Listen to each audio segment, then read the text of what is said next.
if you thought Watergate was bad, and a lot of people did, they thought that was as bad as political corruption can get.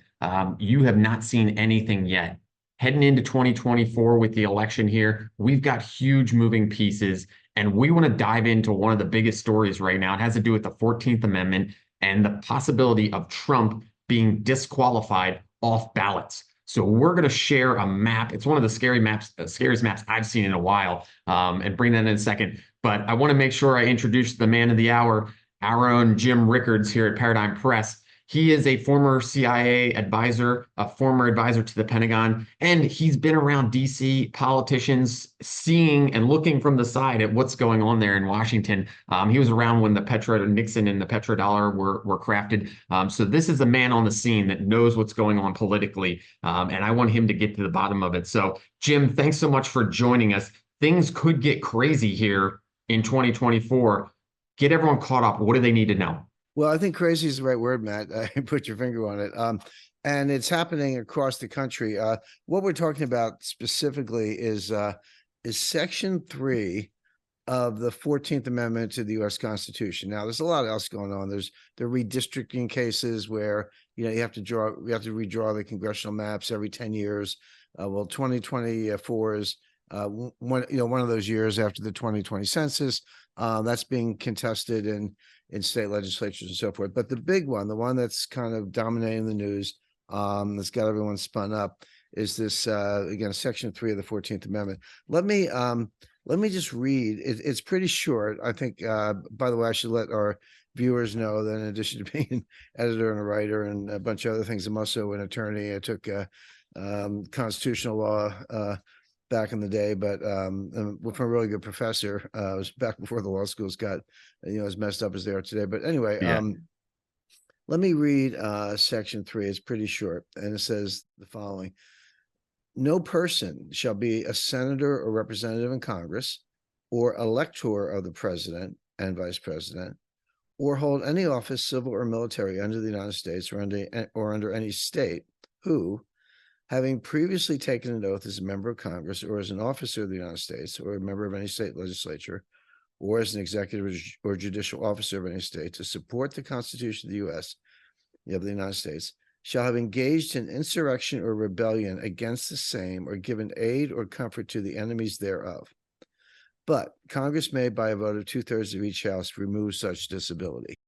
So that's pretty straightforward. But in plain English, it says, if you were an officer of the United States, or they specifically mention senator, a member of Congress, presidential elector, or VP, and you took an oath to uphold the Constitution, but you betrayed that oath by engaging in that specifically says insurrection or rebellion, or giving aid and comfort to the enemies, which is treason basically, then you are disqualified from holding office. You're disqualified from holding office under the United States government or any state government.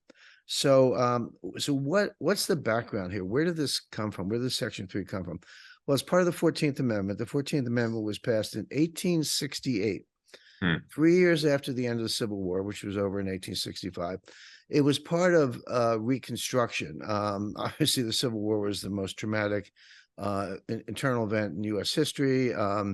Forget the exact number killed, but it was 300,000 or more. That's 6 times the number of casualties in Vietnam, for example. I believe more than World War II. There's certain battles where 10,000 people were killed in one day. I mean, it was just horrific. But it was over. The North won, but then the question is, how do you put the country back together? How do you reconcile the South and the North, et cetera? So the immediate steps: the 13th Amendment abolished slavery. A lot of people think it was the Emancipation Proclamation that Lincoln signed. The Emancipation Proclamation was a big step in that direction. It had to do with Southern slaves who escaped and made it to the North. They were then deemed free, but it didn't apply to all slaves across the board. 13th Amendment did just abolish slavery, period, full stop. So that was good. The 14th Amendment actually established due process of law at the state level. The 5th Amendment, which goes all the way back to the Bill of Rights, established due process of law for the federal government, but now that was being extended to the state government. So again, with a view to, getting slavery behind us, upholding rights of all citizens, but obviously with specific reference to Black citizens, former slaves, they were going to get due process of law, but everybody, it applied to everybody. And then, and there was a couple other amendments around the same time. They were all sort of passed in a matter of a couple of years. But the Section 3 was meant to deal with Civil War Southern officers or members of the Confederacy, members of the Confederate government, the Army of Northern Virginia, the Confederate Army, Robert E. Lee on down, et cetera. All of those people had engaged in an insurrection. It was a civil war, but no one disputed the use of the word insurrection, and they were disqualified from holding federal or state office because they had betrayed their oath, if they had taken an oath in some capacity, and it could be military, political, etc. So that's what that was. It was very specifically, it was Civil War timed. It was part of Reconstruction. It was aimed at Confederates and said they couldn't hold federal or state office because they had engaged in a rebellion, or the amendment uses the word insurrection. Okay, so that's the background. Has it ever been used? And the answer is it has not been used since 1876, except in one case. It was one case in 1921, and this is the first progressive era, the height of anti-socialism, and not long after Woodrow Wilson, who was sort of a bit of a neo-fascist in his own way. But there was a lot of hysteria about communism at the time, and there was a guy running for House of Representatives as a socialist, and they meaning the relevant authorities in the case of Berger versus the United States, said that he violated the Espionage Act because he was pro-socialist, and he should be disqualified under the Section 3 of the 14th Amendment. That's what we're talking about. That case went to trial, and the plaintiffs lost, and the defendant, Victor Berger, won. He then ran for office. He won. He was reelected 3 times. So we only have one case, just one, since 1876, and the government lost the case, and the guy got to run. He was elected, and none since. So that's over 100 years, 102 years since there's been one case. There have basically been none in 102 years. And then even prior to that, you have to go back to 1876, and there were very few cases. Now, it was used in 1868 to 1876 to prevent senior Confederate officials from running for office. But in 1872, Congress passed the Amnesty Act. And this was, again, an effort. You're in this traumatic post-Civil War period where the nation had been torn apart. Now efforts are being made to bring it back together and reconcile. And they basically, disabled the Section 3, the 14th Amendment Section 3, which is what we're talking about. They said, we're going to remove that prohibition for everyone except for a few top Confederates. We'll leave it in place for some of the top Confederate officials, but that was it. And then it was broadened even further in 1898. So the Congress, to the extent they acted at all, they were diluting the impact of Section 3. They're saying, no, it doesn't apply to this group, doesn't apply to that group. They were specifically, by statute, narrowing down the application. So you have something, again, hasn't been applied for over 100 years, 102 years at this point. Yeah. And then when the Congress was addressing it in the 1870s and the 1880s, they were 1890s, they were diluting the impact. It went so far that they removed the disqualification for Robert E. Lee and Jefferson Davis. Robert E. Lee was the commander of the Army of Northern Virginia, which was the main Confederate military force, and Jefferson Davis was the president of the Confederate States of America. And Congress said, you guys can run for office too. So they basically, it was very limited in scope. It was meant to be a post-Civil War remedial measure. Congress immediately took steps to dilute it and water it down. I can't, as a lawyer, I can't quite say it's a dead letter, but it's as close to a dead letter as you can get. Nobody thought this would ever emerge. Well, guess what? It has. And this is something called, the Democrats call lawfare. Like, what's lawfare? Well, it's 2 words, law and warfare, mushed together. So basically, you use law in ways that were never intended, unprecedented, novel theories, but you're using everything possible to attack your enemies, or in this case, destroy Trump. Now, we're talking specifically about the Section 3 case. I'll get to Colorado in a second, but you got to go back, look at Trump. What happened on day one with Trump? The Russian dossier, the Hillary Clinton Russian dossier, which is complete lies, complete. Now was investigated for 2 years, paralyzed Trump for 2 years, but it was completely made up, completely false. That was all. Robert Mueller found nothing. Inspector General found nothing. Special prosecutors found nothing. But it was 2 years of paralysis. What happened when that was finally over? It's like, okay, the whole thing was a hoax. Boom, here comes impeachment. What was the first impeachment trial about? Trump made a 15-minute phone call to Zelensky, who's the president of Ukraine. Now, independent of what you think of Ukraine or politics, Ukraine is ranked by the World Bank as one of the most corrupt countries in the world. Not just Europe. It's the most corrupt country in Europe, but it's like one of the 4 or 5 most corrupt countries in the world. I've been to Nigeria and some of these places. They're pretty corrupt, Congo and elsewhere, but Ukraine's right on the top of the list. And they steal all the money.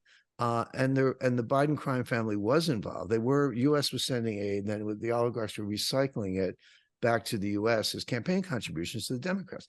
That was all going on. Everyone knew about it. So Trump calls Zelensky and says, "Hey, would you mind looking into this? We got a lot of evidence. We think there's something there. You're in a good position to do so. Would you look into it?" First of all, what Trump was asking about was true. There actually was corruption. There was recycling. They were giving the money to Democrats. It was the Biden crime family was involved from Burisma on down. So it was all true. But just for picking up the phone, he gets impeached. Okay.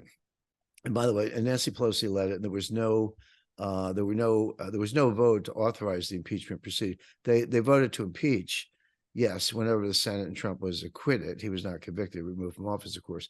But there was no due process in the House when they did this. Then he leaves office and he gets impeached again. Yeah. Second impeachment. He's not even the president. He's like a retired ex-president, but he gets impeached again. And I don't remember what that was. It was January 6th, but okay. So and then you've got this New York case, Letitia James, who's the Attorney General of the state of New York. She's prosecuting Trump on it's a civil case. It's not a criminal case, but the judge, some Bronx Democrat, smarmy, smirky guy, he decided that Trump was guilty before the trial. Like they made a motion to basically, just call a declaratory judgment saying he's guilty. So the trial, like what's the trial about? The trial's about damages. It's not about whether he's guilty or not. The judge said he was guilty on day one. So much for due process. Now, what they're doing there, they're trying to remove Trump's business licenses, major real estate developer, hotels, management companies, you name it, remove his business licenses, put all of his properties in the hands of a receiver, which is basically like a bankruptcy type receiver. The receiver would then have the legal authority to sell them off. Trump would have lost control over his entire real estate empire. This receiver could sell the properties off. Doesn't Trump get the proceeds? In theory, but he's throwing a $250 million fine on top of everything else. So even as you sell the properties, the first $250 million goes back to the state of New York. So this will put Trump out of business and possibly bankrupt him. For what, by the way? He did a loan application with Deutsche Bank, and he's accused of overstating the value of some of his properties to get the loan, even though the bank had their own due diligence. The bank made the loan. The loan was repaid with interest. There was no default. The bank was happy. Trump was happy. The development took place, but somehow they accused him of overstating.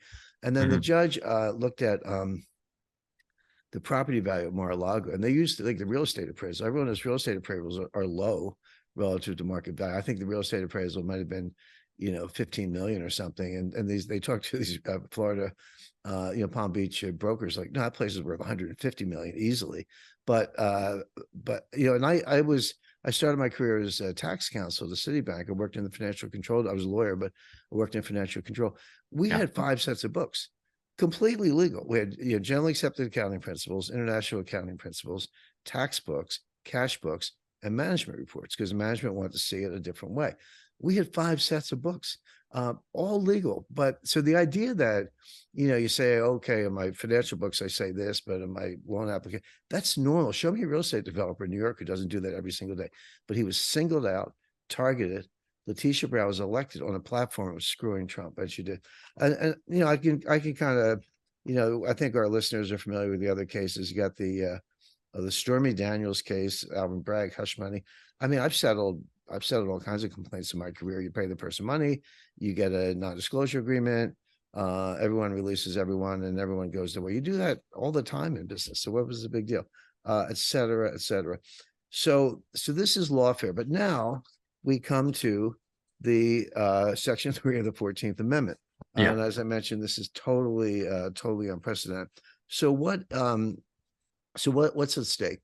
Well, if Trump engaged in an insurrection, and if it even applies to him, in principle, in theory, he's not allowed to run for president, not allowed to be on the ballot, can't be the president, in other words, because the 13th Amendment prohibits that.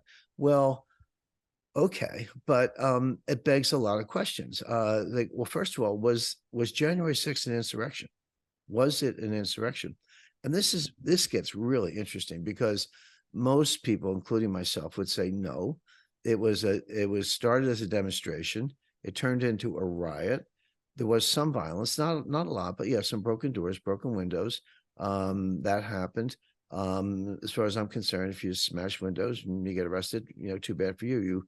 You got to face the consequences. However, these are misdemeanors at worst. Maybe you get a hearing, you make bail, you get out, you go to trial. If you have no prior record, you get off with 6 months probation or something like that.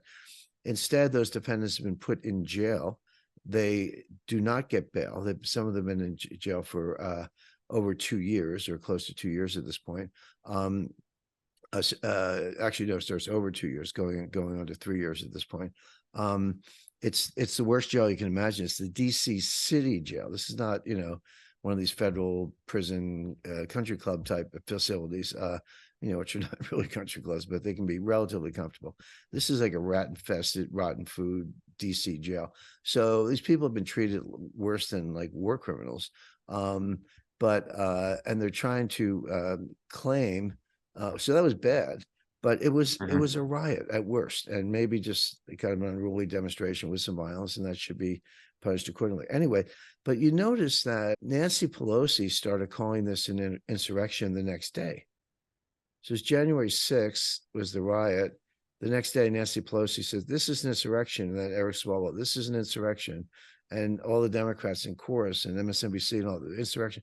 Well, that's interesting. What did they do? Like go to bed that night and read Section 3 of the 14th Amendment before they went to bed? I mean, the word insurrection was chosen deliberately. This whole thing was pre-planned. And that's the point. This was all part of a 2-year plan to get Trump. And there is, and I'll give you evidence. Okay, this is not speculating. I'll tell you if I get into speculation. But here's what we know: there were FBI agents in the crowd. There were Trump asked Pelosi to deploy the National Guard around the Capitol before January 6th, before he knew the demonstration was coming. He said, let's get the National Guard just around the Capitol. Nancy Pelosi said no. So Trump's the one asking for the National Guard, and you have to go to Pelosi because DC District of Columbia is like technically run by the Congress. So Trump asked for the National Guard. Pelosi says no. Pelosi is, it was, Speaker of the House. She was in charge of the Capitol Hill police force. She wasn't the police chief, but she was responsible for it. She didn't tell them the demonstration was coming. So the Capitol Hill police force are not forewarned. Trump asked for the National Guard. Pelosi says no. And there are FBI agents in the crowd, and et cetera. Those are facts. Now, again, beyond that, you get into more speculation, but it looks more and more, it looks pretty persuasively as if Pelosi and others said, oh, there's going to be a demonstration. Let's make it a riot. Let's get some FBI agents dressed up, with like I love Trump flags or whatever. Get them to break down some doors. Let's catch the Capitol Police off guard. Let's not do anything once they get inside, et cetera. It looks more and more orchestrated. And then the fact that they all come out the next day and go, insurrection, they're using the word insurrection, says to me, just common sense, that this was pre-planned for the purpose of claiming an insurrection so that Trump would be ineligible under Section 3. So this is not, oh gee, 2 years later, gee, I wonder if he violated Section 3. It was all planned in advance. So why not bring it sooner? Well, we need an election, right? Because Section 3 says you can't run for office. Well, here we are in election season. Let me go Now, ahead and I can bring up that map that you yeah, shared great with me idea. earlier. So Yeah, let's bring this up. This is about the 14th Amendment and some of the cases that are happening around the country. And this is a scary map. correct. It is scary for a couple of reasons. Number one, this is not just Colorado. Yes, Colorado Supreme Court ruled 4-3 that Trump engaged in insurrection, and he's kicked off the Colorado ballot in the Colorado primary election. Not even waiting for the general election, by the way. This is a primary election. So Colorado is yellow on this chart because they actually had a final court ruling. But look at all the other states that are considering it. So pink is pink or red, whatever you like, is are pending cases. These are cases working their way through the courts today. The dark blue are cases where some decision has been made, but that favor Trump is being appealed. So who knows what the Supreme Court will do. Green, my home state, New Hampshire, fortunately, Minnesota and Florida, the court dismissed the case. And then the light blue, including California, were ones where the plaintiff withdrew the case, but you can always refile. So that's the thing. So we need to focus, well, a couple of things. Number one, people go, well, Colorado's a blue state, it's going to vote for Biden, so who cares what they do? Well, first of all, that's not correct. Colorado leans blue. They have a Democratic governor, Democratic legislature. That's true. And by the way, all 7 members of the Colorado Supreme Court were appointed by the Democratic governor. So it's a totally stacked deck as far as that's concerned.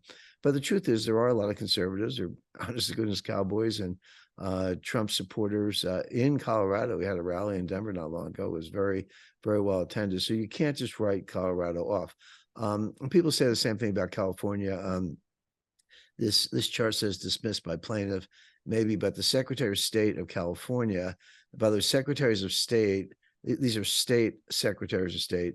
They're responsible for governance and registration, corporate matters, but they're also responsible for certifying elections and running, running the election sites and counting the ballots and all that stuff. So they and certifying the results. So they have a very important role. So people go, well, California, who cares? They're going to vote for Biden anyway. Well, that is true, but you can't dismiss the down ballot effects. In other words, if you kick Trump off the ballot and people go, well, the heck with it, I'm not going to vote. I want Trump, and if you kick Trump off the ballot, I'm not even going to go vote. Well, remember, there are seats. The entire House of Representatives is up. 1/3 of the Senate is up. There are governorships, state legislatures, initiatives, etc. There's a lot of things on the ballot, and if Trump supporters stay home, and who could blame them, then the Republicans may lose House seats, even in blue states, even in places like California and New York, where they're going to elect a lot of Democrats. Certainly, there are Republicans. Lisa Stefanik, who's one of the most outspoken. She's the third ranking or second ranking Republican in the House of Representatives, a big voice. She's from New York. So so Republicans do win seats in these states, in these blue states, even though they don't necessarily take the majority, but they could start to lose. And remember, the Republicans only have the House by, I believe it's 5 votes at the moment. So it wouldn't take much to tip that to the Democrats. So there are like wheels within wheels going on here. One big question. So just on like a very high level, if a bunch of these colors turn to yellow, right, where Trump's disqualified, right, and we don't know if they will or not, and importantly, if it's some sort of swing state situation, that gets really crazy. But if they turn yellow, it just means he can't even be on the ballot. They would have to write him in, right? Correct. And by the way, no, actually, if you write them in, they would throw away the write-in votes. I mean, you could write them in, but they will discard those votes, take them off the ballot. And if you write in Trump, they'll throw those write-ins in the trash, because the ruling is you are not eligible to hold that office. And so we're not even going to count them. Now, looking at the map, the ones that I would say are most troubling, Arizona. Now we're going to talk about swing states. So there are 50 states in the United States. Okay, 40 of them, I can tell you right now who's going to win. The Democrats are going to win New York. The Democrats are going to win California. The Republicans are going to win Mississippi, Alabama, and Georgia.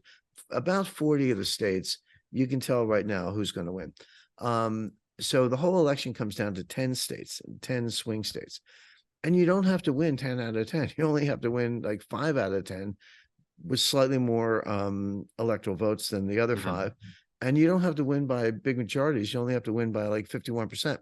So it's like a slight majority in a small majority of swing states. So the whole election kind of comes down to 5 states, to be honest. But some of them are lit up on this map. So 2 of the big swing states are Arizona and Michigan. So they're pending appeal, which means there's Mhm. already been a ruling in these states, but it's being appealed to the Supreme Court, and we don't know how it's going to turn out. I should say the Supreme Court of the state.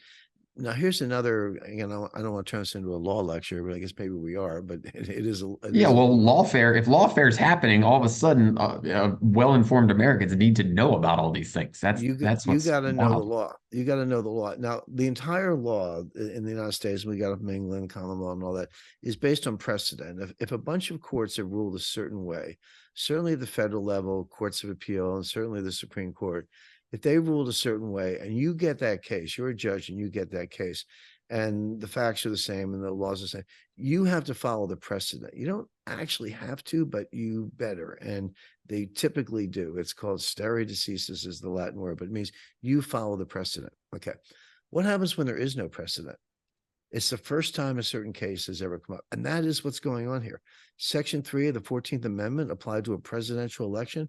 I mean, again, it was 101 years ago. They applied it to a House seat and they lost. I mean, the guy won the seat and was elected. So 101 years with no cases. So, and never in a presidential contest. So there is no precedent. So what happens? So the Colorado decision resonates beyond Colorado, because if you're the Supreme Court of Michigan or Arizona, you can say, well, we don't have any precedent in our state, but look over here at Colorado, they made a ruling, so we'll follow Colorado. Again, you don't have to, but that's kind of how it works in what are called cases of first impression, if there's some precedent in some other state. So Colorado kind of resonates, but Michigan is absolutely a swing state. It's a state that right now, look, a lot can happen between now and election day, November 2024. But right now, you would give Michigan to Trump. And that has to do with large Arab populations in Detroit and Gaza and Israel. I mean, I don't want to get too far afield, but you would give Michigan to Trump. Arizona, probably too close to call. But look at Pennsylvania. That's one of the key swing states. Or North Carolina, same thing. Mhm. It says dismissed by plaintiff, but that case can always be brought again. And as these other cases play out, you may hear more about that. Now look at the pending. So the pink ones are red, depending on your screen. Nevada is a swing state, an important swing state, and that's still being heard. That's working its way through the courts. Texas, I can't imagine. Yeah. I think Greg Abbott would send out the National Guard, but who knows what the court will do. New York is pushing this very aggressively, et cetera. And West Virginia is the most solidly Republican state in the country. Donald Trump doesn't win by 1 point or 10 points. He wins by like 19 points or 20 points in West Virginia. But West Virginia is on the hit list. You get Trump off the ballot in West Virginia, I mean, that you might see a hillbilly rebellion or something coming out of the hills, but Mm. the fact is that should be an easy win for Trump. So it's not just about being off the ballot in swing states, although that's critical. It's about getting kicked off the ballot in states that you should definitely win. So now they're stripping you of layup electoral votes that you count in your column going in. West Virginia is not a swing state. It's a Republican state. It's like the most Republican state. But take Mhm. Trump off the ballot, what happens? Then the Democrat wins West Virginia, which is inconceivable. But that could happen. Wisconsin's another one. Wisconsin is one of the most important swing states. When Trump won in 2016, he took what the Democrats called the blue wall. What's the blue wall? Well, it's Pennsylvania, Ohio, Michigan, and Wisconsin. You can see how those 4 Yeah. states kind of are all in a row. Those were solidly Democrat. Trump won Pennsylvania in 2016, but no Republican had won the presidential race in Pennsylvania, I think, since the 1980s. You're going back, like in the Ronald Reagan days. So you're going back 40 years.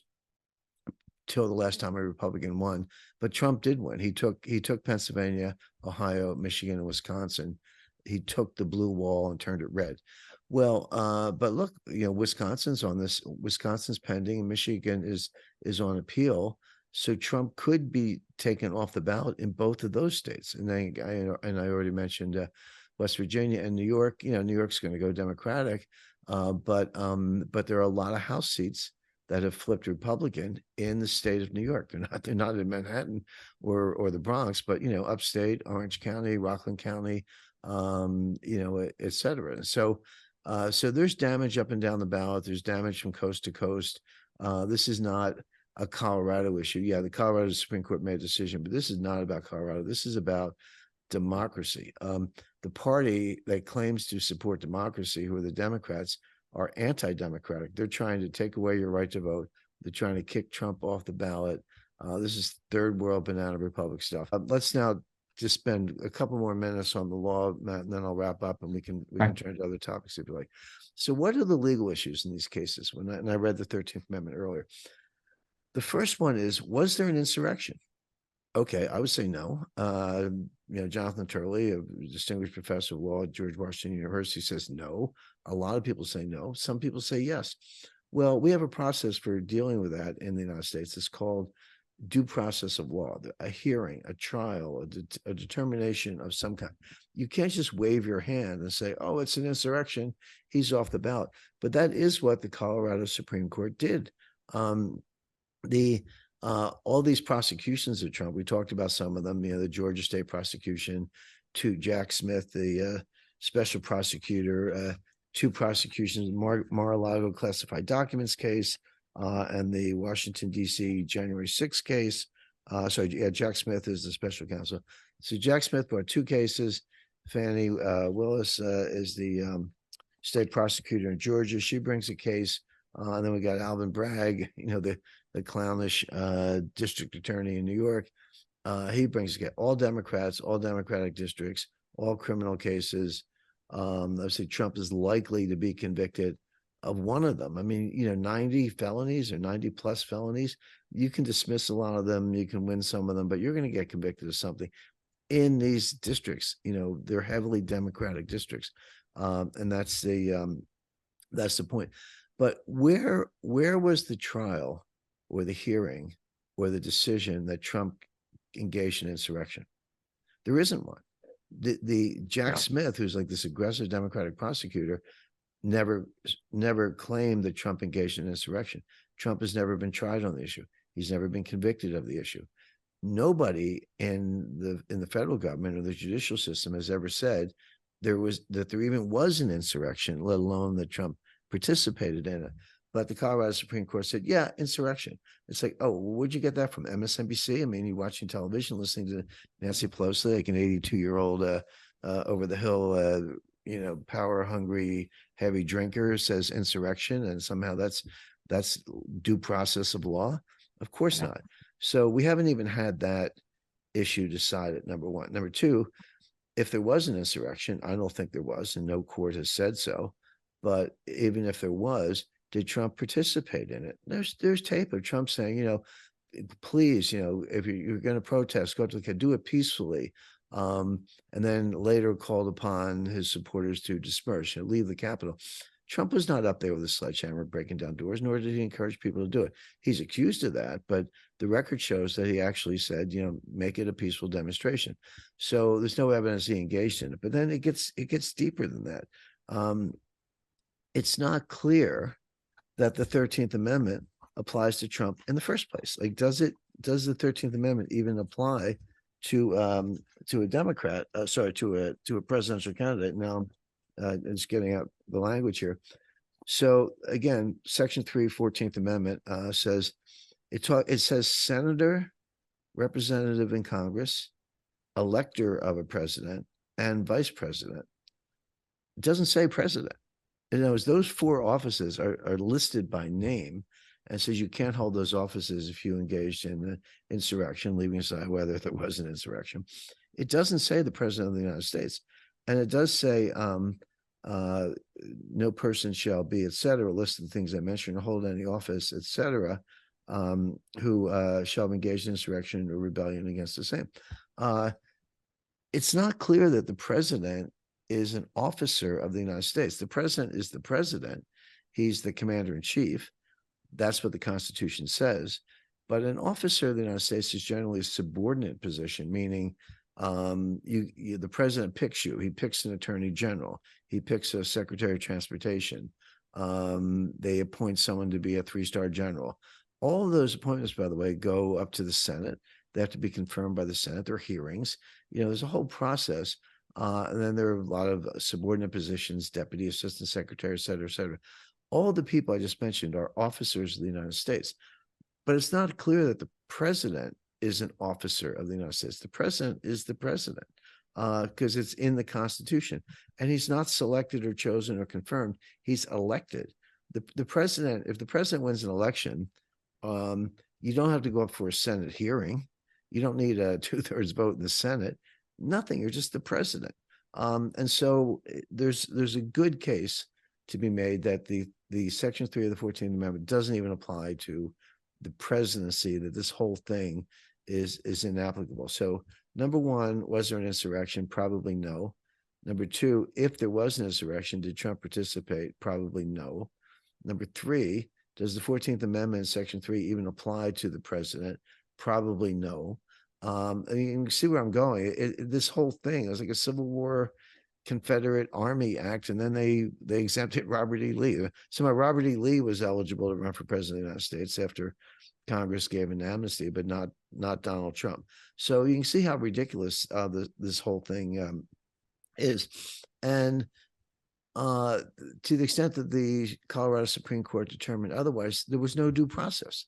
They just said, yeah, insurrection, you can't run. There was no hearing, there was no litigation, et cetera. So this thing looks like a kangaroo court. It looks like it kind of makes Brazil look pretty good by comparison. There's nothing about this whole effort that any I would say competent or trained constitutional lawyer would say is legal, but they're going ahead and doing it anyway. And you showed that chart, Matt, earlier, where this is like it looks like a COVID chart. It's like a virus spreading around the country. It's highly likely to be overturned by the U.S. Supreme Court. But again, I can promise you, the U.S. Supreme Court doesn't want anything to do with this. They're going to take the case and they're going to hear it because they have to. But it's the last thing they will do. Ever since Bush versus Gore in 2000, where they said, no, you tipped the scales in favor of Bush, which is not exactly what they did. They just said there were like 3 recounts and Bush won all 3 and Gore wanted a 4th recount. And finally the Supreme Court said, no mas, we're going to certify we're going to uphold the Secretary of State's certification. We're not going to make you recount it for the 4th time or whatever, but, kind of decide the election. But they took a beating over that. And Robert's like, we don't want to get involved in electoral disputes, but they're going to have to get involved because this is coming through the court system. This is coming from the Colorado Supreme Court. You can take appeals from a state Supreme Court to the U.S. Supreme Court on a constitutional issue. You don't have to go through a long, drawn-out process. So we haven't heard the last of it. It's going to go state by state. Some states are aggressively trying to kick Trump off the ballot.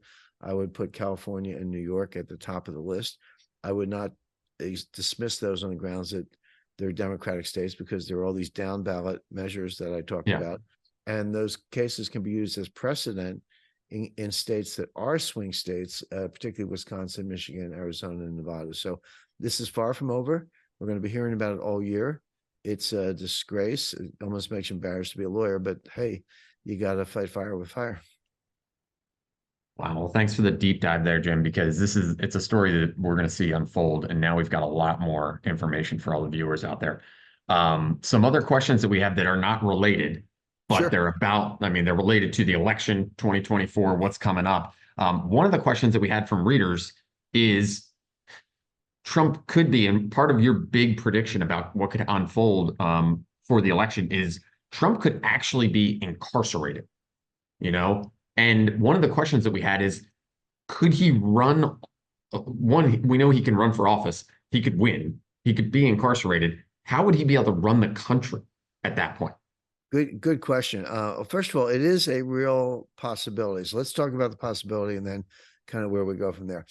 Uh, as I mentioned earlier, Trump has been indicted on almost 100 felony charges. I think the exact number is 95, somewhere in the mid 90s, but for a round number, call it 100 felonies. Some of these will be dismissed. Some of these, he probably won't be convicted. But I'm sorry, if you get 100 felonies in 4 different jurisdictions with Democratic prosecutors, Democratic juries, I've done a lot of trial work. I worked with some of the top litigators in the country. Kind of people very well known in that area, and they all told me the same thing going into a case. They said, Jim, I'm a lawyer for the defense. There's a lawyer for the prosecution. I'm going to do the best job I can. The other lawyer is going to do the best job he or she can. The judge is going to be the judge. So all those things, if you think of it as an equation, all those things are not variables. They're sort of fixed quantities. Everyone's going to do the best they can. So what's the variable? What's the thing that tips it one way or the other? The answer is the jury. And in a high profile criminal case, you spend millions of dollars on jury selection. Forget the trial, just the jury selection itself. I've had phone calls where, I was doing something and the phone rings and it's a lawyer. Said, Jim, I'm in the jury selection process right now. I'm just stepped out in the hall. We have a guy, he worked at, Solomon Brothers, which is one of our competitor firms back in the day. Yeah. Do you know him? What do you think? Et cetera. I mean, and then there are these jury consultants, et cetera. So it all comes down to the jury. So the point is, these jurisdictions for the Trump prosecutions were handpicked as being heavily Democratic, heavily African-American. And, African-Americans vote 90% Democrat. That might be changing this year, by the way. But certainly historically, they're 90% Democrat. So it's kind of like the OJ case. I mean, my personal opinion is OJ was guilty, but he was acquitted because they did the case downtown, and it was after Rodney King, and he got a favorable jury. So Trump's not going to get that. Trump's going to get hostile juries. He'll be convicted of something. So then the question is, okay, you've been convicted of a crime. You want to appeal, and Trump will appeal these cases. By the way, I think he's going to win most of the appeals. I think the conviction will probably be thrown out, but it's not automatic. You have to go through a process. It takes months, sometimes longer. So what happens in the meantime? Well, often a defendant will be handcuffed and taken right to jail. Sometimes they'll let you remain free pending appeal, meaning, okay, you're going to appeal the case. If you do, we'll let you out on bail, under supervision. Maybe you got to wear a bracelet or something, like electronic bracelet or something like that. But you can remain free until your appeal is heard. But that's not automatic, and it's not up to the defendant. The defendant can ask for it, but it's up to the prosecutor, and it's really up to the judge. So here we are, Fulton County, Georgia, thoroughly Democratic, thoroughly anti-Trump. There are Trump supporters in Georgia for sure, but not Fulton County.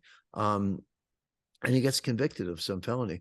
Is Fannie Willis, I think the prosecutor's name, is she going to let him out pending appeal if they get a conviction? I don't think so. I mean, we'll see, right? But I was trying to check the name. And so he may be in jail on election day and for some time thereafter. Now, to be clear, and you mentioned this, Matt, there is no legal or constitutional provision on a convicted felon being elected president of the United States. There's nothing about the conviction, if there is one, I think it's likely, that would prevent Trump from getting elected president of the United States, assuming he's on the ballot, going back to the 14th Amendment issue. But how do you run the White House from jail? Well, a couple answers. Number one, if it's a federal case and the classified document case is federal, the January 6th case is federal, 2 of the other cases are state cases. If it's a federal case, you could wait until inauguration day. I guess you'd have to, Donald Trump would have to be sworn in, in prison, and then he becomes president, he can pardon himself. So he can, if you're sworn in as president, pardon yourself, get out of jail free card. By the way, that's never happened before. No president has ever pardoned himself. If Trump's convicted and becomes president, whether he's in jail or not, I expect him to pardon himself on day one. But that'll be litigated. Somebody say, well, the president can pardon anybody for anything except himself. Well, that's never been tried in court. That's never been tested. My view as a constitutional lawyer is that he could pardon himself. Who knows why? just because he's pardoned himself, why should his rights to be pardoned be any less than any other citizen of the United States of America? But that has never been tested in court. So he could pardon himself. But what about the state cases? A president cannot pardon himself on a state charge. He can only pardon himself on a federal charge. So what if he's convicted in state court in Georgia, and our friend Fanny, the prosecutor, puts him in jail, and he gets elected and has to get sworn in? There's no get out of jail free card, even if you are the president of the United States. However, a governor can pardon you on a state charge. So Governor Brian Kemp of Georgia could, in theory, pardon Trump on a Georgia state conviction, and then he'd be out, and then he could just go to the White House and run the country. There's only one wrinkle there. Trump and Kemp hate each other. Remember, this is all about Georgia. This all happened because the governor of Georgia and the secretary of state of Georgia did not do enough, in Trump's view, to secure the vote. There's a lot of evidence of voter fraud in Georgia. I don't want to, that's a whole other deep dive. We don't have to get into that now, but there is evidence that there was a lot of voter fraud in Georgia. And Trump, in these phone calls, this, by the way, he's being tried, he's being prosecuted criminally for, among other things, calling the governor of Georgia, say, hey, could you look into this? Again, it's like Zelensky. Is that interference? Not really. You're asking somebody to take a look. If you want to call it interference, fine, but it seems like and something that's important as a presidential election that's that close, it's a legitimate inquiry, but he's being prosecuted for it.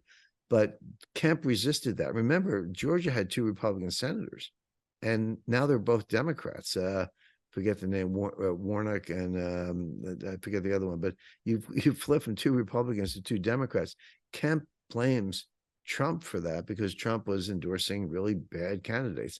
And then Trump was so upset about losing Georgia, he kind of told his people to stay home, and it cost the Republicans 2 Senate seats.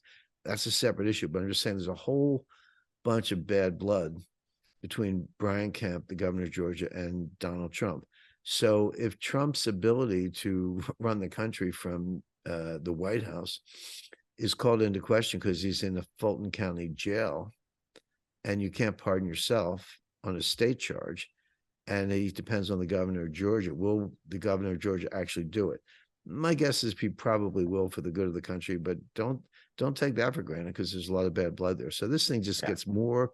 I promise you, Matt, we're talking about it now, and I'm glad we are, because we always want our readers to be ahead of the curve. We always want to do the deep dive so they can understand it. We'll be talking about this next November. I can guarantee it. Yeah, it'll all be happening, unfolding throughout the next few months. One more question, not related other than election. What would be with, America's divided, right? We've got all sorts of opinions. We've got all this lawfare happening. What tensions are high? What could be a breaking point in America? Because this is actually something we have to worry about as Americans. Like, what happens if people start rioting because of something with the election, or they're angry about these court cases? What could be a breaking point there? Well, we already know the answer, which is anything.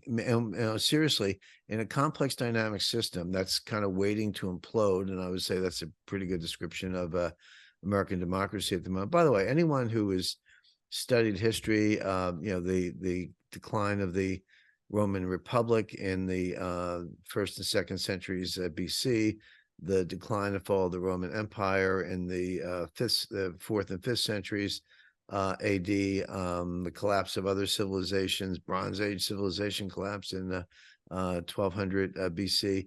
Anyone who studied these things knows that they happen. You go from the height of power to decadence, corruption, crime, unrest, and then it all implodes. Could be a war, could be some other catalyst, but it's a process.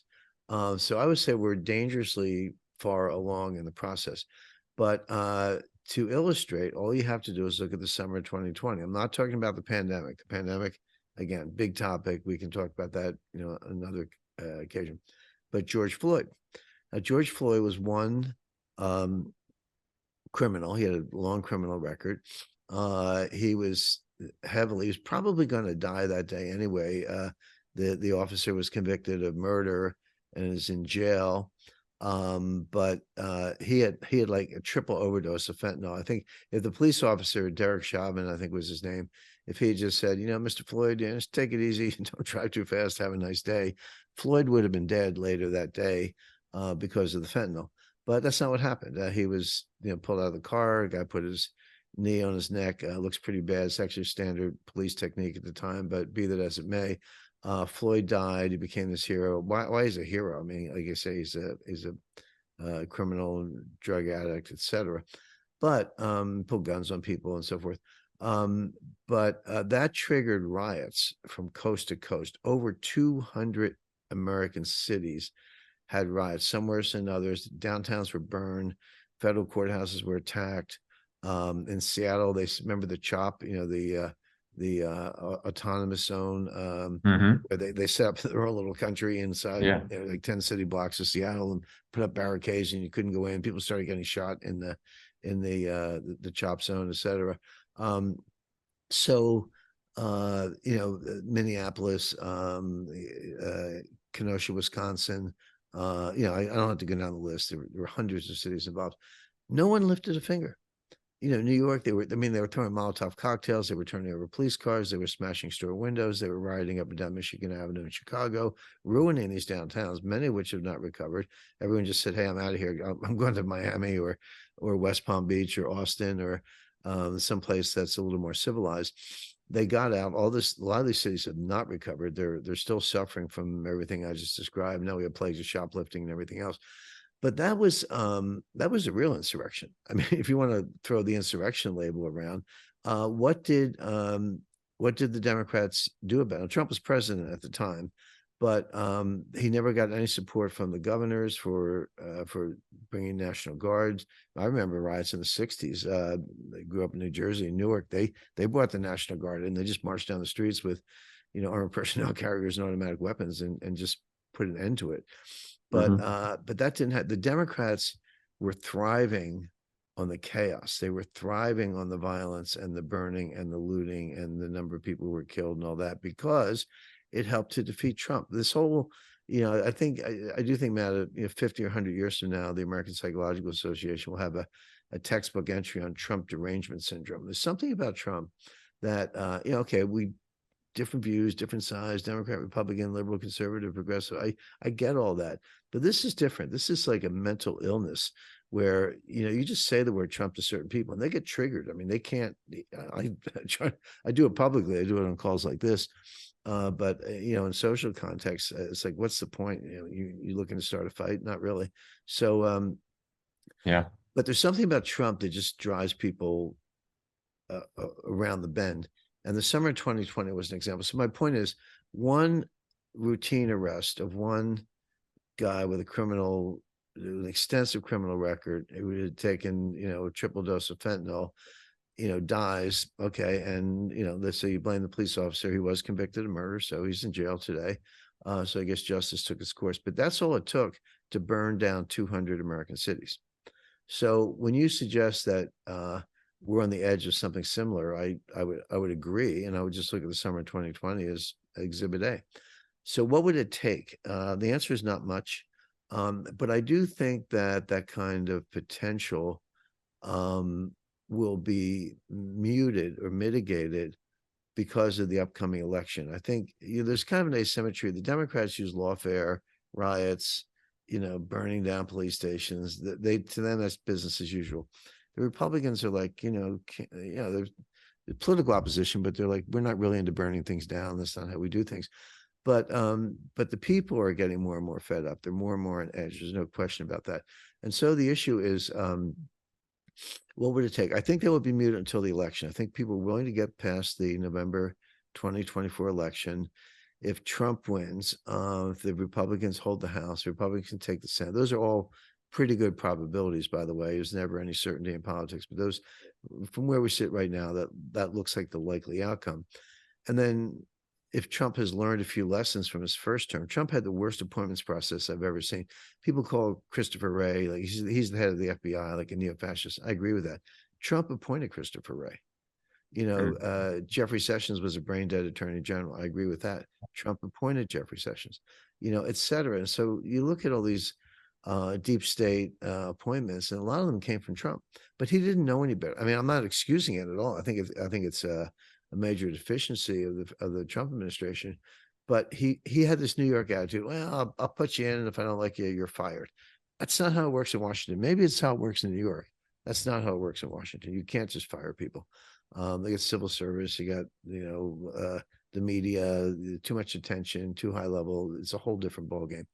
The key is to get the appointment right in the first place and go deep enough, not just the cabinet secretaries, deputy secretaries, assistant secretaries, deputy assistant secretaries, all the way down the ranks, and not just a couple of cabinet departments, but every federal agency. That's how thorough you have to be to clean out the swamp, if that's really what you want to do. There is evidence that Trump has learned his lesson, and he's surrounded himself with people, and I would say Kash Patel at the top of the list, but a lot of others who understand what we're talking about right now, and there'll be a much more thorough house cleaning if Trump wins. And right now, I would expect that Trump will win. That's one of the reasons the Democrats are just freaking out, because they're like, oh, he's not only going to win, but he's going to come after us, meaning the Democrats, which he will. So that would be a kind of rough justice and a very satisfactory outcome to a lot of the people who are on edge. But if none of that happens, if the Democrats rig the election again, if Mark Zuckerberg spreads another $450 million around to polling places to try to get pro-Democrat officials in the polling places, if social media rigs the search results, if mail-in ballots have no signatures and there's unattended drop boxes, if all that stuff happens again, and it did happen in 2020, and Biden wins, or Gavin Newsom or whatever, then people might just give up, say, okay, I'm done with democracy, it's rigged, it doesn't work, we are like Nicaragua at this point, and the only solution is to take it to the streets. All right, you heard it there right from Jim. A lot of moving pieces here in the election 2020. God bless it, the deep dive that we just went on. We appreciate it. If you like what we're doing here at Paradigm Press on our YouTube channel, giving you deep dives, giving you the real story from Jim Rickards, please like this video below. It helps us out. It helps the algorithms and all these things that are happening behind the scenes. So I beg you, give us a like and subscribe. That way you'll get announcements when we go live or when we've got new content. We appreciate it, and we'll see you next time. Thanks.